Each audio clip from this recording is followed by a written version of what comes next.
Darshan and ಗ್ಯಾಂಗ್ನಿಂದ Renukaswamy ಹತ್ಯೆ ಪ್ರಕರಣ ಸಂಬಂಧ ಈಗಾಗಲೇ ಈ ಡೆವಿಲ್ ಗ್ಯಾಂಗು ನ್ಯಾಯಾಂಗ ಬಂಧನದಲ್ಲಿದೆ. ಸೆಪ್ಟೆಂಬರ್ 9ನೇ ತಾರೀಕು ದಾಸನ ನ್ಯಾಯಾಂಗದ ಅವಧಿ ಅಂತ್ಯಗೊಳ್ಳುತ್ತೆ.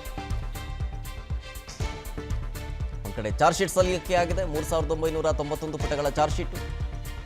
ಮತ್ತೊಂದು ಕಡೆ ಸೆಪ್ಟೆಂಬರ್ 9ನೇ ತಾರೀಕು ನ್ಯಾಯಾಂಗ ಬಂಧನ ಅವಧಿ ಮುಕ್ತಾಯ ಆಗುತ್ತೆ. ಅವತ್ತೇ ಈ ಕೊಲೆ ಆರೋಪಿ ದರ್ಶನ್ ಕೋರ್ಟ್ಗೆ ಹಾಜರಾಗ್ತಾನೆ. 24ನೇ ಎಸಿಎಂಎಂ ಕೋರ್ಟ್ಗೆ ಖಾಕಿ ಹಾಜರುಪಡಿಸಲಿದೆ. ಸೊ ಬಹುಶಃ ಪ್ರಾಬಬ್ಲಿ ನ್ಯಾಯಾಂಗ ಬಂಧನದ ಅವಧಿ ವಿಸ್ತರಣೆ ಮಾಡೋ ಎಲ್ಲ ಸಾಧ್ಯತೆಗಳಿದ್ದಾವೆ. ಕೆಲವೊಂದಿಷ್ಟು ಪ್ರೊಸೀಜರ್ ಬಾಕಿ ಇದೆ. ಈಗಷ್ಟೇ ಚಾರ್ಜ್ ಶೀಟ್ ಅನ್ನು ಸಲ್ಲಿಸಿರೋದ್ರಿಂದಾಗಿ ಅದಕ್ಕೆ ಸಿಸಿ ನಂಬರ್ ಕೊಡಬೇಕು. ಅದಾದಮೇಲೆ ಚಾರ್ಜ್ ಶೀಟ್ ಪ್ರತಿಗಳನ್ನು ಆರೋಪಿಗಳು ಕೊಡಬೇಕು, ಲಾಯರ್ಗಳು ಕೊಡಬೇಕು, ಜಡ್ಜ್ ಕೊಡಬೇಕು. ಸೊ ಹೀಗಾಗಿ ಈ ಥರ ಪ್ರೊಸೀಜರ್ಸ್ಗಳಿದ್ದಾವೆ. ಹಾಗಾಗಿ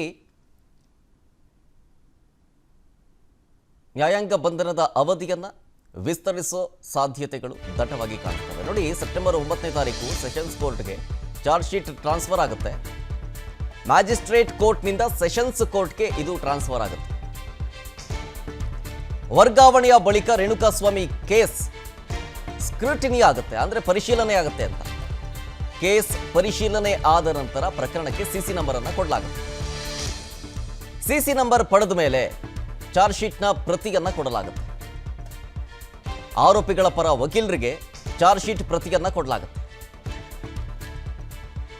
ಚಾರ್ಜ್ ಶೀಟ್ ಪ್ರತಿ ಸಿಗ್ತಾ ಇದ್ದಂತೆ ಜಾಮೀನಿಗೆ ಅರ್ಜಿ ಸಲ್ಲಿಸುವಂತಹ ಸಾಧ್ಯತೆಗಳಿದ್ದಾವೆ. ಅಂದರೆ ಸೆಪ್ಟೆಂಬರ್ 9ರ ನಂತರ ಬೇಲ್ ಅರ್ಜಿಯನ್ನು ಸಲ್ಲಿಸಲಿದ್ದಾರೆ 17 ಆರೋಪಿಗಳದ್ದು. ಒಂದಷ್ಟು ಜನ ಪಾಪ ದುಡ್ಡಿಲ್ಲದೆ ಗುಡಿಸಲು ವಾಸ ಮಾಡೋರು, ದುಡ್ಡಿಲ್ಲ, ಅವರ ಪರ ವಕೀಲರಿಲ್ಲ, ನೋಡಬೇಕು ಏನಾಗುತ್ತೆ ಅಂಥೇಳಿ. ಡೆವಿಲ್ ಗ್ಯಾಂಗ್ ವಿರುದ್ಧ ಕೋರ್ಟ್ಗೆ ಈಗಾಗಲೇ ಚಾರ್ಜ್ ಶೀಟ್ ಸಲ್ಲಿಕೆ ಆಗಿದೆ. ರೇಣುಕಾಸ್ವಾಮಿ ಕೊಲೆ ಪ್ರಕರಣದಲ್ಲಿ ಕೊನೆಗೂ ಚಾರ್ಜ್ ಶೀಟ್ ರೆಡಿ ಆಯಿತು. ಎಷ್ಟು? 3991 ಪುಟಗಳ ಚಾರ್ಜ್ ಶೀಟ್. ಬಹಳ ಕುತೂಹಲಕ್ಕೆ ಕಾರಣ ಆಗಿತ್ತು ಈ ಚಾರ್ಜ್ ಶೀಟ್. ಯಾಕಂದರೆ ಚಾರ್ಜ್ ಶೀಟ್ನಲ್ಲಿ ಏನಿದೆ ಅಂತ. But almost 231 ಸಾಕ್ಷಿಗಳಿದ್ದಾವೆ.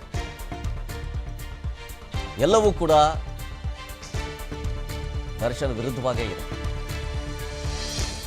ಒಂದಷ್ಟು ಅಂದರೆ ಕಡೆಯ 15, 16, 17